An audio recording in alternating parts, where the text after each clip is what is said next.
आता एक महत्त्वाची बातमी। गरिबी, अंधार आणि प्रतिकूल परिस्थितीवर मात करत जिद्दीच्या बळावर यश मिळवणाऱ्या विद्यार्थ्यांच्या कथा प्रेरणा देणाऱ्या असतात।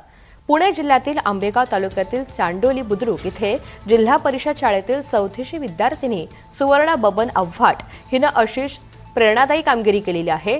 नंदी बैल समाजातील असलेल्या सुवर्णानं शिष्यवृत्ती परीक्षेत 256 गुण मिळवत पुणे जिल्ह्यात 11वा क्रमांक पटकावलेला आहे। एवढंच नव्हे तर विविध राज्यस्तरीय स्पर्धा परीक्षांमध्ये सुद्धा तिनं उल्लेखनीय यश मिळवत आपल्या गुणवत्तेची छाप पाडली आहे।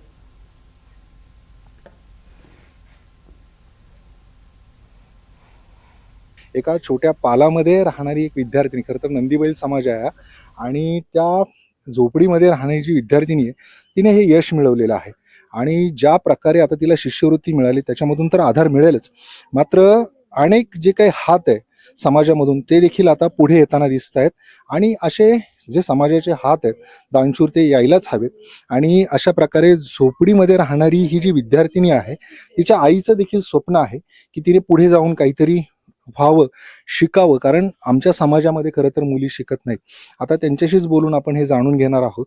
मी इथे आल्यानंतर आत्ता हे जे दृश्य पाहतोय तर अशा प्रकारे हे विद्यार्थी म्हणजे छोटी छोटी मुलं जी आहेत ती घेऊन ही माऊली इथे शिकवण्यासाठी त्यांना बसलेली आहे। खरं तर तिचं कितपत शिक्षण झालंय आणि कशा पद्धतीने मुलीच्या शिक्षणासाठी तिने जिद्द पकडली आपण तिच्याशीच बोलून जाणून घेणार आहोत। ताई, मला पहिलं तुमचं नाव सांगा, तुमचं शिक्षण किती झालं आणि मुलीच्या शिक्षणासाठी तुम्ही एवढं झटताय? माझं नाव शारदा बबन आवाडे। माझं शिक्षण 6वी झाले। माझे वडील मला शिकवत होते पण तेव्हा मी शिकले नाही, मी तेव्हा चुकले। मला वाटते माझ्यासारखं माझ्या मुलीचं नाही व्हावं, माझी मूल शिकावी, पुढे मोठी व्हावी, असं आमच्या समाजात पहिलं शिकून नव्हते देते मुलीला, पण किंमत नव्हतं ना। मग आता मला वाटते माझ्या मुली शिकाव्यात, मोठ्या व्हाव्यात, खूप असं छान हे करावेत। मला लय अभिनंदन वाटते तिला तास नाही काही नाही तरी तिने मार्क पाडले। त्याच्यामुळे मला वाटलं की पुढे शिकावं तिने। तिच्या शिक्षणासाठी आता वडील सुद्धा तिचे प्रयत्न करताय, तुम्ही करताय, पण काय या यातना आहेत या झोपडीत, तुम्ही कसं जगताय?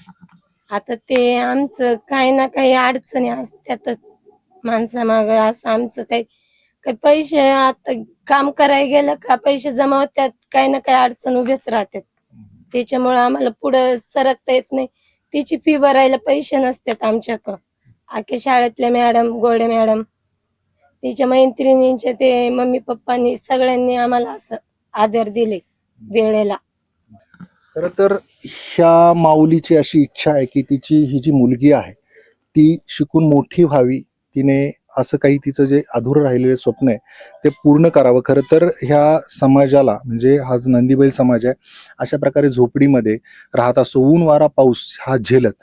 आता पावसात सुद्धा त्यांचं घर हे पूर्ण पाण्याने भरलं होतं। अशाही परिस्थितीत ह्या मुलांना घेऊन तिची एक जिद्द आहे शिक्षण पूर्ण करण्याची। अविनाश पवार, NDTV मराठी, चांडोली।